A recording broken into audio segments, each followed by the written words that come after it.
Business studies class 12 unit 1 objectives of management. सबसे पहला prime objective organisation objective.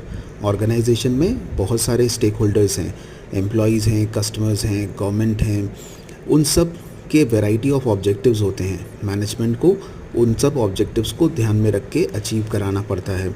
सबसे पहले मैनेजमेंट इकोनॉमिक ऑब्जेक्टिव की तरफ जाता है, जिसमें ऑर्गेनाइजेशन का सर्वाइवल सबसे पहले इम्पॉर्टेंट है। कम से कम इतना रेवेन्यू जनरेट करना कि जिससे कि ऑर्गेनाइजेशन सर्वाइव हो सके।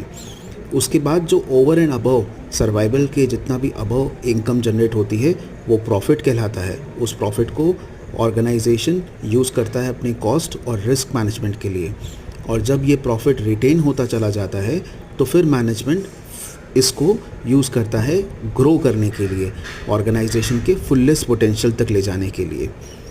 तो सबसे पहला ऑर्गेनाइजेशन ऑब्जेक्टिव, जिसमें प्राइमली सबसे पहले survival, profit making and growth of the organisation. Second objective आता है सोशल ऑब्जेक्टिव, जहाँ पे हम सोसाइटी के बेनिफिट्स की बात करते हैं।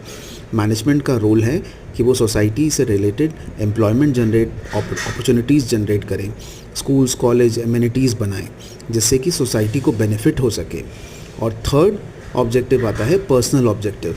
यहाँ पे हम देखते हैं कि मैनेजमेंट जो लोग वहाँ पे काम कर रहे हैं उनके जो पर्सनल गोल्स हैं, उन गोल्स को कैसे ऑर्गेनाइजेशन के ऑब्जेक्टिव्स के साथ हार्मोनाइज करे, जिससे कि वो अपने पर्सनल गोल के साथ साथ ऑर्गेनाइजेशन के जितने भी गोल्स हैं उनको भी अचीव कर सकें।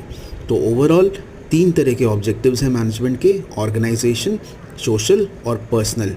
तीनों ऑब्जेक्टिव्स जो हैं वो कहीं ना कहीं मैनेजमेंट को हेल्प करते हैं ओवरऑल ऑर्गेनाइजेशन के जो ऑब्जेक्टिव्स हैं उनको अचीव करने के लिए।